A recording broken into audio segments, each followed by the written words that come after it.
अस्सलाम वालेकुम नाज़रीन, सुप्रीम कोर्ट से कमर मेकन दोबारा आपकी खिदमत में हाज़िर। मेरे साथ मौजूद है सीनियर साफ़ी जाज़ेब अब्बासी साहब, हमारे दूसरे प्यारे सीनियर साफ़ी सोहेल रशीद साहब और जुल्करनैन इकबाल साहब। बड़ा ही अहम केस था, वो भी जुल्करनैन साहब भी प्यारे हैं नाज़रीन, ये सीनियर भी अच्छा ये मैं भूल गया था। तो तीन मेरे से तीनों सीनियर हैं माशाल्लाह, और मैं इनसे बहुत ज़्यादा सीखता हूँ। आज मैंने इनको यहाँ पर इकट्ठा इसलिए किया है कि मखसूस नशस्तों के फ़ैसले के बाद एक तो आज कानून साजी हो रही है और उसकी कमेटी के बाद मंजूरी हुई, कमेटी से मंजूरी होने के बाद अब पार्लियामेंट से भी मंजूरी होगी, मामला सेनेट में जाएगा और फिर सदर के पास जाएगा और उसके बाद कानून बन जाएगा। दो अहम तरीन चीज़ें हैं कि इस कानून की ज़रूरत क्यों महसूस हुई, इसके पीछे क्या इंटेंशंस इस वक्त हुकूमत की नज़र आती हैं और आगे फ्यूचर में इसका क्या होगा, क्योंकि तहरीक इंसाफ के चेयरमैन बैरिस्टर गौहर कह चुके हैं कि इस मामले को हम सुप्रीम कोर्ट में चैलेंज करेंगे। सबसे पहले जाज़ेब अब्बासी साहब से पूछेंगे कि इस कानून साजी की ज़रूरत क्यों महसूस हुई और ये इस पर क्या समझते हैं, फिर सोहेल रशीद साहब की तरफ आते हैं। शुक्रिया कमर। ज़रूरत महसूस हम सबको पता है, ज़रूरत या मकसद इसका यही था कि जो सुप्रीम कोर्ट के 8 जजों ने अक्सरियती फ़ैसला दिया है मखसूस नशिस्तों के हवाले से, तो ये क्लियर कट है कि उस फ़ैसले को गैर मौसर करने के लिए ये कानून साजी हो रही है। कौमी असम्बली ने इसको मंजूर किया है, अब ये मामला सेनेट में जाएगा। और अगर हम सादा अल्फाज में कहें तो 2 तरमीम इसमें हैं। एक तरमीम ये है कि वो उम्मीदवार जो आज़ाद हो और फिर कोई पॉलिटिकल पार्टी एक दफ़ा ज्वाइन कर ले तो दोबारा उसको ये हक़ नहीं दिया जा सकता कि वो उस पार्टी को तब्दील करके किसी और सियासी जमात में शमूलियत इख्तियार कर ले। सुप्रीम कोर्ट या कोर्ट का फ़ैसला हो तब भी इसका मुझे नहीं है अदराक। और ये जो सुप्रीम कोर्ट ने जो फ़ैसला दिया था उसमें बुनियादी तौर के ऊपर ये कहा था कि जो लोग जो SIC में गए थे, सुन्नी इत्तेहाद कौंसिल में गए थे, वो दोबारा जो है वो वापस तहरीक इंसाफ वापस नहीं, सुप्रीम कोर्ट के अक्सरियती फ़ैसले ने कहा है कि वो जो SIC में गए हैं, जो 39 अरकान हैं, वो दोबारा अपनी पार्टी वाबस्तगी जो है वो पाकिस्तान तहरीक इंसाफ में ज़ाहिर करें, उसके लिए पूरा प्रोसेस एडॉप्ट किया जाए। और जो दीगर 41 वाला मामला था उसके ऊपर कुछ कम्प्लिकेशंस जो इलेक्शन कमीशन ने इज़हार किया है कि PTI का तंजीमी ढांचा नहीं है, तो इस वजह से हमें जो है वो दुश्वारियों का सामना है, तो इस हवाले से आप हमें गाइड करें जी। तो इस पे कहा यह जा रहा है कि शायद डिटेल रीजनिंग में इन तमाम सवालात का जवाब मिल जाए। एक बात ये भी कही जा रही है कि डिटेल रीजनिंग जो है उसमें अगर आइनी तशरीह कर दी गई, जो कॉन्स्टिट्यूशन की जो मुतल्लिका सेक्शंस हैं उसमें अगर तशरीह के ऊपर बात की गई तो फिर ये कानून जो पार्लियामेंट ने बनाया है शायद ये ना टिक सके, मतलब गैर मौसर हो जाए या एक गैर मुतल्लिका किसी सूरत हाल इस पर इख्तियार हो जाए।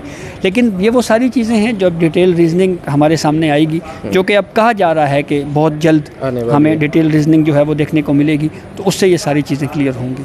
अच्छा, सुप्रीम कोर्ट के फ़ैसले के बाद एक तनाज़ा तो ये खड़ा हुआ कि सीटें मखसूस जाएंगी या नहीं जाएंगी। कुछ साफ़ी ये भी कह रहे थे कि हो ही नहीं सकता, कोर्ट ने तो फ़ैसला दे दिया है लेकिन जो सीटें हैं वो कभी भी तहरीक इंसाफ को नहीं मिलेंगी। ये कानून साजी के पीछे जो इंटेंशंस हैं वो उसको आप किस नज़र से देखते हैं? वो मैंने आपको बयान किया है, इंटेंशन बिल्कुल सीधी सी है। ये कानून जो है वो इस फ़ैसले को सामने रख के किया गया है, ये कोई और इसका मकसद नहीं है और वो क्लियर कट हमें नज़र आ रहा है। और ये मेरे ख्याल में कोई पहली मरतबा कमर नहीं हो रहा कि सुप्रीम कोर्ट के किसी फ़ैसले को गैर मौसर करने के लिए पार्लियामेंट कानून साजी करने जा रही है। इसकी माजी में भी कुछ मिसालें हमारे सामने मौजूद हैं। इसकी मिसाल यूँ बयान की जा सकती है कि जब नवाज शरीफ को पनामा में डिस्क्वालीफाई किया गया तो फिर ये सवाल उठा कि 62(1)(f) के तहत डिस्क्वालीफिकेशन की मियाद क्या होगी। वो फिर 5 रुकनी बेंच बना और फिर उमरता बंदयाल साहब ने एक फ़ैसला लिखा, उसमें उन्होंने कहा जी कि ये डिस्क्वालिफिकेशन जो है वो उस वक्त तक 62(1)(f) के तहत रहेगी जब तक डिक्लेरेशन फील्ड में रहेगा। तो उस वक्त क्योंकि नवाज शरीफ की 184(3) में डिस्क्वालिफिकेशन हुई थी, फिर उनका रिव्यू भी खारिज हो चुका था, उनके पास कोई और फोरम नहीं था, तो कहा यह गया कि ये लाइफ टाइम डिस्क्वालीफाई यानी ताहयात डिस्क्वालीफाई कर दिया गया है। तो उस फैसले को गैर मौसर करने के लिए पार्लियामेंट ने एक कानून बनाया, फिर वो उस कानून के मामले पे सुप्रीम कोर्ट ने यहाँ से एक फ़ैसला दिया और फिर वो फ़ैसला गैर मौसर हुआ। इसी तरह से हमारे सामने फिर एक और मिसाल आती है प्रैक्टिस एंड प्रोसीजर कानून पे कि पहले मुख्तलिफ जजमेंट्स में ये असूल तय हुआ कि मास्टर ऑफ द रोस्टर जो है वो चीफ जस्टिस ऑफ पाकिस्तान हैं। तो पार्लियामेंट ने कानून बना के प्रैक्टिस एंड प्रोसीजर कानून के ज़रिए उन जजमेंट्स को गैर मौसर किया।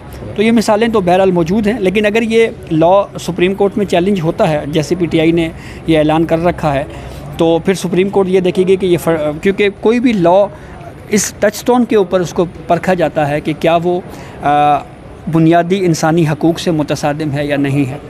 अब बहुत सारे ऐसे फ़ैसले जो मैंने पढ़े हैं उसमें ये असूल बहरहाल सुप्रीम कोर्ट तय कर चुकी है कि सुप्रीम कोर्ट हत्तल इम्कान ये कोशिश करती है कि कानून को महफूज बनाया जाए। लेकिन कुछ ऐसी मिसालें भी मौजूद हैं जहाँ पे उस लॉ को स्ट्राइक डाउन किया गया, जैसे नैब तरमीम केस में हमारे सामने मिसाल है उमरता बंदयाल और एजाजुल एहसन साहब पर मुश्तमिल 2 रुकनी अक्सरियती फ़ैसले में उस कानून को जो नैब तरमीम PDM की हुकूमत में की गई और उनको फंडामेंटल राइट्स के अगेंस्ट करार देकर कलअदम करार दिया गया। उसके खिलाफ इंट्रा कोर्ट अपील आई, उस पर मंसूर अली शाह साहब का डिसेंट था और उन्होंने पार्लियामेंट के बालादस्ती को तस्लीम किया हुआ था। तो अब ICA में वो फ़ैसला जो है वो इम्कान यही ज़ाहिर किया जा सकता है कि वो तब्दील हो रहा है, लेकिन अभी उसकी फ़ैसला अनाउंस होना जो है वो बाकी है। सुहेल रशीद साहब की तरफ आएंगे। ये मामला सुहेल रशीद साहब बड़ा अहम है और आपने भी अपने यूट्यूब चैनल के ऊपर वीडियो में बड़ा तफसील से इस चीज़ का जिक्र किया था कि ख़ास तौर पर सुप्रीम कोर्ट का फ़ैसला आने के बाद हुकूमत की ये जो कानून साजी है ये उस फ़ैसले को गैर मौसम करने की एक कोशिश है। अब आपका तज्ज़िया इसके ऊपर क्या कहता है कि कानून तो ज़ाहिर है अब बन जाएगा, ज़्यादा उसमें कोई बड़ी रुकावट नहीं आएगी, अब मामला सुप्रीम कोर्ट में भी आने के चांसेस काफ़ी इस वक्त नज़र आ रहे हैं तहरीक इंसाफ के ऐलान के बाद। आप इसको अब आगे किस नज़र से देखते हैं, इस हुकूमती इक़दाम को या इस कानून साजी को? सीटें किस तरफ ये मामला जाता हुआ नज़र आ रहा है? मैं इसको ना ज़रा टेक्निकल आर्ट से निकल के थोड़ा वसी और आसान तनाजुर में बात करूँगा। वफाकी हुकूमत के पास 8 फरवरी के इलेक्शन के बाद आज पहला मौका था कि जब एक जैसे क्रिकेट टीम के कैप्टन के पास होता है ना, टॉस जीत लेता है तो उसके पास ऑप्शन होता है कि वो पहले बैटिंग करे या बॉलिंग करे और उस सिचुएशन को एनालाइज करके अपना फ़ैसला करता है। मेरा ख्याल है कि इंतहाई बाउंसी ट्रैक के ऊपर गवर्नमेंट ने बैटिंग का फ़ैसला किया है जो कि इनके लिए गलत साबित हो सकता है। पहला मौका था कि 2 कार्ड सामने पड़े हुए थे वफाकी हुकूमत के कि वो मुफाहमत का रास्ता उठा ले, मुफाहमत वाला कार्ड उठा ले या इंतशार वाला उठा ले। इंतशार वाला कार्ड वफाकी हुकूमत ने खुद उठाया है, इसलिए कि जो 8 फरवरी के बाद मुसलसल एक क्वेश्चन उठ रहा था कि आपने अवामी मैंडेट को जो है वो गज़ब किया है और उसके ऊपर आप बैठे हुए हैं। सुप्रीम कोर्ट के फ़ैसले के बाद एक ऑप्शन निकला था, ऑप्शन ये निकला था कि PTI अपनी 100 मखसूस नशिस्तें वगैरह डाल के 103-4 सीटें यही मिलनी थी उसकी, वो लेके चलें 115 कर लें, हुकूमत नहीं बना सकते, ठीक है। वो पार्लियामेंट में पार्टी तरीके ठीक है, लेकिन हुकूमत में तो नहीं होंगे ना, पीपल्स पार्टी के साथ वो नहीं जा रहे, किसी के साथ वो करना नहीं चाहते तो वो अपोजिशन ही करनी थी उन्होंने, ठीक है, हुकूमत तो नहीं बनाने वाले थे वो। तो वो पार्लियामेंट में आ जाते, वो आपके सामने एक अपोजिशन के तौर पर मौजूद होते, आपकी पार्लियामेंट ज़्यादा लेजिटिमाइज हो जाती, PTI बैक फुट पे रहती ज़्यादा कि भाई अब हम ये भी शोर नहीं डाल सकते कि इस मुल्क में हमें कहीं से इंसाफ नहीं मिल रहा, हमें सुप्रीम कोर्ट ने मैंडेट वापस जो हमने मांग भी नहीं रहे थे वो वापस दिलवाया उस हद तक जाके। वो पार्लियामेंट में बैठ जाते, ये पार्लियामेंट में कुछ लाइफ और बढ़ जाती है और एक ऐसी स्टेज के ऊपर जबकि आपके मुल्क में महंगाई, बिजली के बिलों का मामला बांग्लादेश जैसी सूरत इख्तियार करने की तरफ बढ़ता नज़र आ रहा है खुदा न खास्ता, तो ऐसे मौके पर आपने PTI को, वो इमरान खान जिन्होंने मखसूस नशिस्तों के केस में अपनी पार्टी को ये हिदायत दी थी कि हम एज़ PTI कवर पार्लियामेंट में नहीं बैठना चाहते, इस पार्लियामेंट में आप सुन्नी दाद कौंसिल को ही रहने दें, हम सड़कों पर तहरीक चलाएंगे। सुप्रीम कोर्ट के फैसले ने ये कार्ड इमरान खान से छीन लिया था, अब उनके पास ऑप्शन नहीं था कि वो पार्लियामेंट में ना बैठे, पार्लियामेंट में बैठना था। और PTI जब पार्लियामेंट में होती तो पार्लियामेंट के अंदर की डिबेट कुछ और होती है, हालात कुछ और होते हैं, आप दुनिया को भी दिखा सकते थे जी कि नहीं हमारे पास तो वो लार्जेस्ट पार्टी की सूरत में मौजूद हैं और हमने उन्हें इलेक्शन के बाद भी दावत दी थी कि आप हुकूमत बना लें, उन्होंने नहीं बनाई तो हम कर रहे हैं। आपके पास एक ज़्यादा मुस्बत मौका था, ज़्यादा टाइम मिलता, आपने अपनी आखिरी कार्ड जो था ना वो निकाल के फेंका कि नहीं हम तो आपको पार्लियामेंट से किक आउट करेंगे सुप्रीम कोर्ट के फैसले के बावजूद। भाई वो तो पहले से तैयार बैठे हैं, वो तो गर्मियाँ निकलने का इंतज़ार कर रहे थे, उन्होंने तो टेस्टर लगाना शुरू कर दिए सवाबी जलसे से, वो तो इस्लामाबाद की तरफ आ रहे हैं, उन्हें तो जमात इस्लामी राब्ते कर रही है कि हुकूमत ने हमसे हाथ कर दिया है, आप आए हमारा पिंडाल हाजरा चलाते हैं तारीख, बिल्कुल ऐसे ही उनका आप क्या छीन लेंगे। वो तो चाहते ही पहले दिन से ये था कि इस पार्लियामेंट को हमने नहीं चलने देना, हम नए इलेक्शन में जाएंगे और अपनी हुकूमत बनाएंगे, मैंडेट हमारा है, वो तो उनका तो रास्ता ही ये था। आप उन्हें चाह रहे हैं कि वो उधर ही चलें, तो आप सियासी शहीद भी नहीं होंगे, इस तहरीक से आप सियासी शहीद नहीं होंगे कि जिसके बाद आपका बयानिया दोबारा बन जाए कि आपको ये मिल गया या वो मिल गया। जैसे भाई साहब ने बात की कि अगर तफसीली फैसले में मामला आईनी तशरीह का आ जाता है कि सुप्रीम कोर्ट ने आईनी तशरीह किया तो उसको तो सादा कानून साजी से आप ख़त्म नहीं कर सकते, ठीक है, वो तो फिर आइन का एक हिस्सा समझा जाता है ना उस तरह। तो अगर सुप्रीम कोर्ट के तफसीली फैसले में ये भी कवर हो जाता है तो आप आखिरी अपना शार्ट भी खेल चुके हुए हैं, तो आप गुड विल कहाँ से लाएंगे जो दिखाएंगे कि नहीं हम तो टास्क चाहते हैं PTI के साथ, हम तो उनको इंगेज करना चाहते हैं। आपने उन्हें डिसएंगेज किया अपने हाथों से, और ये आपका आखिरी कार्ड था जो खेल दिया आपने। अब पीटीआई के फैसले होंगे कि वो चाहे तो कल सारी असम्बलियों से ही निकल जाए, अच्छा। सुन्नी इत्तेहाद कौंसिल की सूरत में, आज़ाद उम्मीदवारों की सूरत में इस्तीफे दे, बाहर निकल जाए और वो कह दी कि हम जनाब फुल फ्लैज इलेक्शन की तैयारी चलाने जा रहे हैं। बिल्कुल ऐसे। पहले लोग सड़कों पर बैठे हुए हैं बिजली के बिल लेकर। अच्छा, तो हुकूमत ऐसे में फिर देख नहीं है तहरीक किधर जाएगी। हुकूमत इतना अपना नुकसान करने के बावजूद भी इस पर क्यों बज़िद है कि वो हर सूरत ये सीटें हासिल करे, आइनी तरमीम का इख्तियार तो मिलेगा, वो क्या अचीव करना चाहती है उसके बाद? वो जो अचीव करना चाहती है, आप जो सवाल कर रहे हैं ना, इतने मासूम नहीं है, आपको पता है। उन्होंने जो आइनी तरमीम करनी है, उनको ख़तरा है कि यहाँ पर जो इस इमारत के सामने आप खड़े हैं ना, यहाँ अक्टूबर के एंड पे ना एक चेंजिंग आनी है। उस चेंजिंग के बाद जो चीफ जस्टिस पाकिस्तान बनने हैं ना, 80 दिन बाद वो अपने मसलसल तहरीरी ऑर्डर्स में, वो इलेक्शन मामलात में, अपने फैसलों में, वो कई सारे केसों में और फिर मखसूस नशिस्तों के केस में अपना बड़ा क्लियरली बता चुके हैं कि विल ऑफ पब्लिक को अंडरमाइन करने के लिए जो भी कोशिशें उनको वो एक्सेप्ट करने को तैयार नहीं है। गवर्नमेंट को ये खदशा है कि ये जब चीफ जस्टिस पाकिस्तान बन जाएंगे, ट्रिब्यूनल्स को ये अगर फास्ट करने का कोई ऑर्डर एक इधर से आ गया और एक महीने में फैसले होना शुरू हुए, तो पंजाब इस्लामाबाद से तो विकटें यूँ गिरेंगी। अच्छा, यहाँ जाज़िब अब्बासी साहब से आपने शायद वीलॉग भी करना है, इसलिए अगर आप जाना चाहें। जुल्करनैन के लिए मेरे पास बड़ा एक ज़बरदस्त सा क्वेश्चन है, हम उसको एंड पे उस तरफ लेके जाएंगे। मैं जाज़िब अब्बासी साहब ये समझना चाह रहा हूँ कि हुकूमत ने एक इरफान कादिर साहब ने बयान दिया था, जुल्करनैन साहब आप इसमें ज़रूर ऐड कर सकते हैं। एक बयान हमारे वज़ीर कानून तारड़ साहब ने दिया था कि हम एक जुडिशल पैकेज लाने की कोशिश कर रहे हैं या बना रहे हैं, और उसमें खारिजुल इम्कान नहीं है कि चीफ जस्टिस काजी फायज़ ईसा को एक्सटेंशन दी जाए। इस तरह से उन्होंने बयान दिया था। अच्छा, जबकि चीफ जस्टिस खुद कह चुके हैं कि मैं जो एक्सटेंशन है वो किसी सूरत नहीं लूँगा, मैं 26 अक्टूबर को रिटायर हो रहा हूँ। अब ये काजी फायज़ ईसा साहब को हुकूमत जानबूझकर मुतनाज़ा नहीं बना रही, क्यों मुतनाज़ा बनाने की ऐसे बयान दिए? सब ऐड कर लें कि जो जुडिशल पैकेज आ रहा है, उमूमन हम देखते हैं पैकेज आता है तो उसकी उसमें मंदरजात होते हैं। इसमें फ्री जीबी कितने हैं, फ्री मिनट कितने हैं, तो फ्री ऑन नेट कॉल कितनी, ऑफ नेट कॉल कितनी, चलो इसकी डिटेल भी ले लें उन दोनों साहिबान से जो पैकेज दे रहे हैं। जी, तो आप समझते हैं कि हुकूमत खुद ऐसे बयान दे के काजी साहब को मुतनाज़ा बना रही है? मेरे ख्याल में ना ये बहुत खौफनाक आर्गूमेंट है कि ये जुडिशल पैकेज को सामने रख के सुप्रीम कोर्ट के 8 जजों ने ये फैसला दिया है। ये खौफनाक आर्गूमेंट मैं इसको इसलिए कहता हूँ कि अगर आप एक जज का ओथ पढ़ें, मैं ये नहीं कह रहा कि 8 जजों ने उसको मद्देनज़र रखा, एक्सटेंशन हो या ना हो, काजी साहब के कहने के बावजूद हुकूमत मुतनाज़ा बना रही है। मैं जो बात करना चाह रहा हूँ ज़रा वो सुन लें। इस वक्त तक बयानिया ये बनाया गया एक अल्टरनेट के तौर के ऊपर कि एक जुडिशल पैकेज आ रहा है और उस जुडिशल पैकेज के ज़रिए कोई तीन साल की एक्सटेंशन होने जा रही है, और वो मंजिल जो मंसूर अली शाह साहब नवंबर में जिन्होंने चीफ जस्टिस बनना है वो 3 साल के बाद बनेंगे। तो इस जुडिशल पैकेज के मामले के ऊपर कि कोई आइनी तरमीम हुकूमत ना कर ले, आर्गूमेंट तो यही था ना कि कोई आइनी तरमीम होने जा रही है, तो उस आइनी तरमीम का रास्ता रोकने के लिए ये फैसला दिया गया है। ये आर्गूमेंट किसका था? मैं ये इसके ऊपर पूरा बयानिया बना है। इसमें आर्गूमेंट मखसूस पाकिस्तान तहरीक इंसाफ ने प्रेस कॉन्फ्रेंस करके बहुत ज़्यादा बातें की हैं। हम मखसूस नशिस्तों के केस में यहाँ पे टॉक्स कवर कर चुके हैं, उन टॉक्स में ये सारी बातें हमने सुनी हैं। अब एक जज का जो ओथ होता है वो ये होता है कि एक जज खौफ या लालच से आज़ाद होकर फैसले करता है जी। इसलिए मेरे ख्याल में बुक्स से भी आज़ाद हो, तो मेरे ख्याल में ये आर्गूमेंट नहीं है कि एक जुडिशल पैकेज जो है वो कहीं पे है, उसको आप इस मामले से रिलेट नहीं कर सकते। हाँ, ये ज़रूर है कि जो 8 जजेस की जानिब से जो ये फ़ैसला दिया है, उसमें इन 8 जजेस की जानिब से रीज़निंग क्या दी गई हैं, ये मेरे लिए बहुत अहम है। वो तो आएगा अभी डिटेल। उसकी वजह ये है ना कि पीटीआई के हवाले से अब जो 2 जजेस का इख्तिलाफी नोट है, गो के डाइसेंट है, और डाइसेंट नोट के हवाले से हम बिल्कुल क्लियर हैं कि वो एक इख्तिलाफी व्यू होता है और फैसला वही होता है जो मेजॉरिटी व्यू में है। लेकिन ये इख्तिलाफ़ करने वाले भी हमारे सुप्रीम कोर्ट के जजेस उसी बेंच में शामिल हैं। जी बिल्कुल, उनकी जानिब से भी ये कहा जा रहा है, और उसके ऊपर हुकूमत की जानिब से भी ये एतराज़ उठाया गया कि पीटीआई इस केस में फ़रीक नहीं थी, और इसके ऊपर पाकिस्तान तहरीक इंसाफ के अपने जो वकला, बिलखसूस अली ज़फ़र को मैं कोट करूँगा यहाँ पे, उन्होंने ख़ुद कहा कि वो रिलीफ जो हमने मांगा ही नहीं था, सुप्रीम कोर्ट ने हमें वो दिया।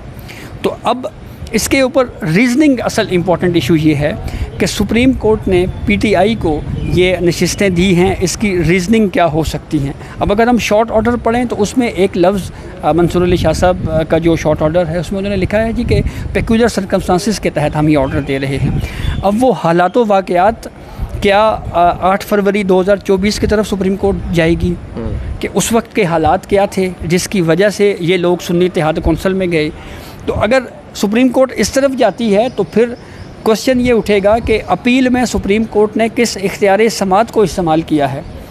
कंप्लीट जस्टिस की बात अगर हुई है तो आर्टिकल 184(3) के तहत गए हैं। जी मैं मेरे ख्याल में हम टॉपिक से थोड़ा सा हट गए, वो तो रीजनिंग डिटेल जजमेंट आएगी तो हमें उसमें मज़ीद ज़रूर पता चल जाएगा। मेरा जो सवाल फोकस था वो ये था कि दो हुकूमती रहनुमाओं या अरकान की तरफ से जो बयानात दिए गए, इसके बावजूद आप इस पे ज़रूर ऐड करें कि काजी फायज़ी साहब कह रहे हैं कि मैं अक्टूबर के एंड पर अपनी मुद्दत मुलाजमत पूरी होने के बाद रिटायर्ड हो जाऊंगा। ये बहुत बारहा उन्होंने लोगों को बताया, ख़बरें भी इस बारे में मीडिया के ऊपर आई। उसके बावजूद हुकूमत उनको मुतनाज़ बनाने के लिए जुडिशल पैकेज की भी बात कर रही है और ये भी कह रही है कि एक्सटेंशन का भी इम्कान, खारिजुल इम्कान ये बात नहीं है। तो ये जानबूझ के मुतनाज़ बनाने की कोशिश नहीं है। देखिए अब्बासी साहब को भी मैं कहूँगा, जब हम बोल न्यूज़ पे कोर्ट राउंड अप के नाम से प्रोग्राम करते थे, नीलम उसको होस्ट करती थी, मैं था, इमरान वसीम साहब थे, तैयब बलोच साहब थे। उसमें एक दिन हमने इश्तर साहब को लिया।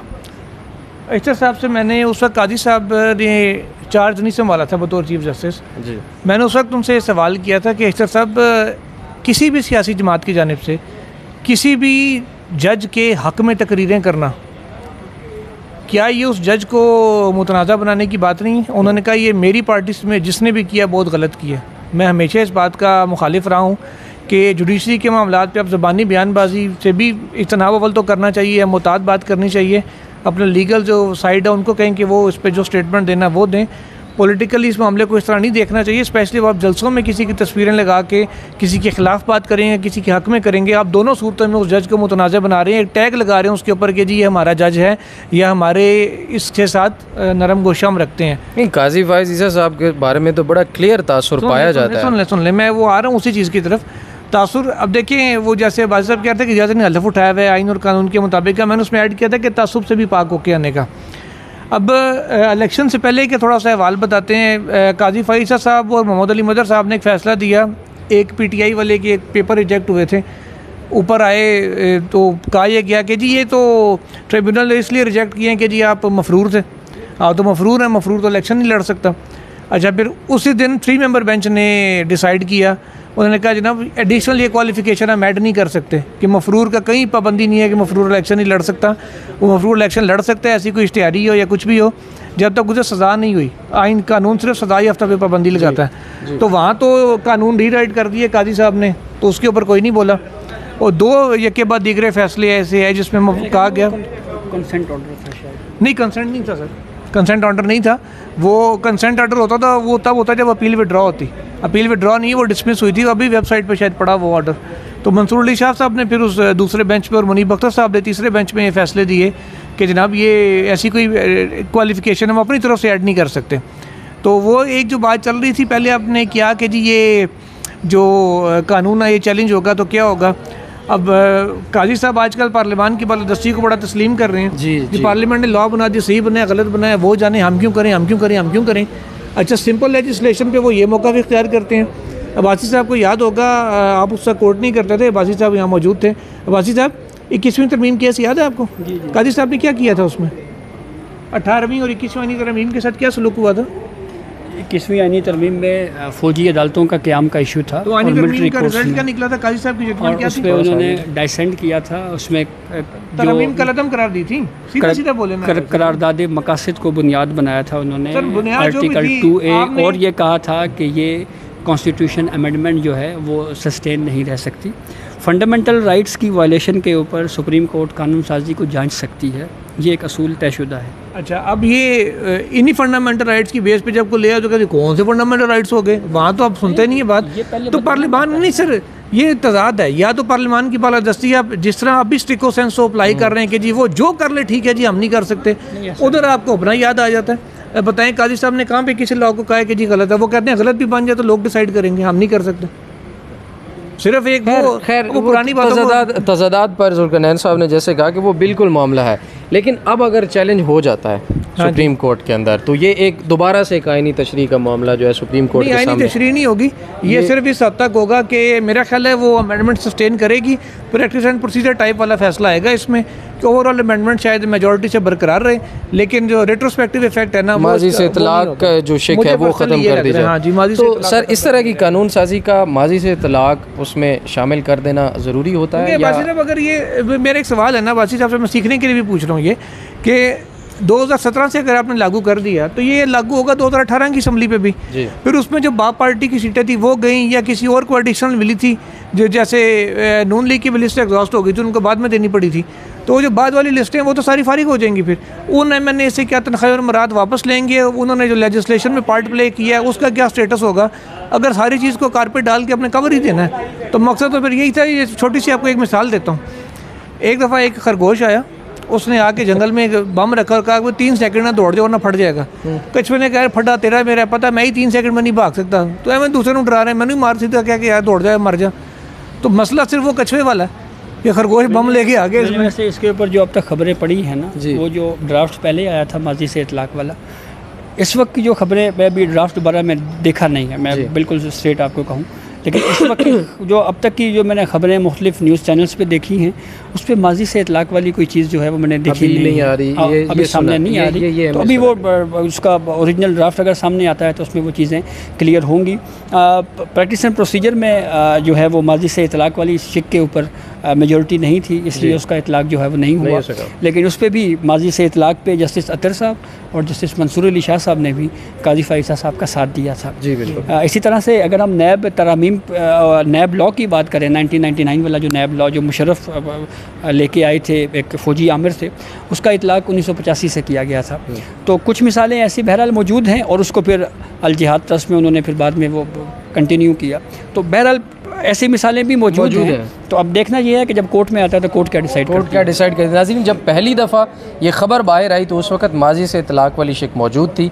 जैसे कि बाजी साहब कह रहे हैं, मैंने भी आज के दिन में जो चीज़ें और ख़बरें सुनी है, आज के दिन में, आज से पहले ये मैंने नहीं सुना, उसमें ये बातें ज़रूर की जा रही हैं कि शायद अब हुकूमत इसको निकाल देगी।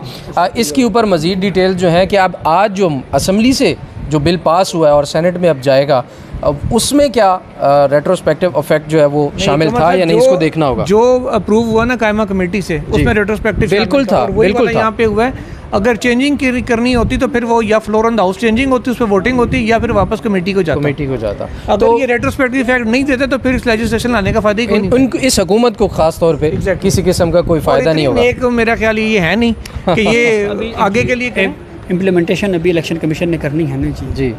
अच्छा एक और बात कर रहे थे वो सुहेल साहब ने और बासी साहब ने बड़ी मुदल्लल लीगल साइड से गुफ्तगू, क्योंकि मैं सादी सी एक छोटी सी बात करूँगा कि भाईजान अभी भी टाइम है, होश के नाखन ले लें।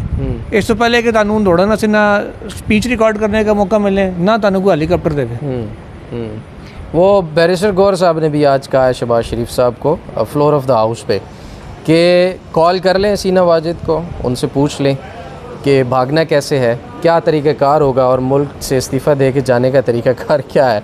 तो मेरे ख्याल में जो अवाम का इस वक्त पल्स है, तकलीफ़ में तो अब्बासी साहब लोग ज़ाहिर है पाकिस्तान की कौम इस वक्त है, मौजूदा हालात की वजह से हुकूमत नाकाम है, कोई कामयाबी हुकूमत की नहीं है कि इस वक्त उनको कोई रिलीफ़ मिल रहा हो। तो अभी तक जो मालूमात थी वो आपके सामने हमने रखी। कानून साजी के जितने भी वीडियो ज़ाहिर है काफ़ी लंबी होगी है, लेकिन तमाम तर एस्पेक्ट्स जो हैं वो आपके सामने रखें। अपनी राय से हमें ज़रूर आगाह कीजिएगा। जहाज़ अब्बासी साहब का बहुत शुक्रिया, जुल्करनैन साहब का बहुत शुक्रिया, गो कि शुरू में इनको काफ़ी इंतज़ार कराया। अपना बहुत सारा मिनट इंतज़ार करा के मेरी बारी आई। अपना बहुत सारा ख्याल रखिए नाज़रीन, अल्लाह हाफ़िज़।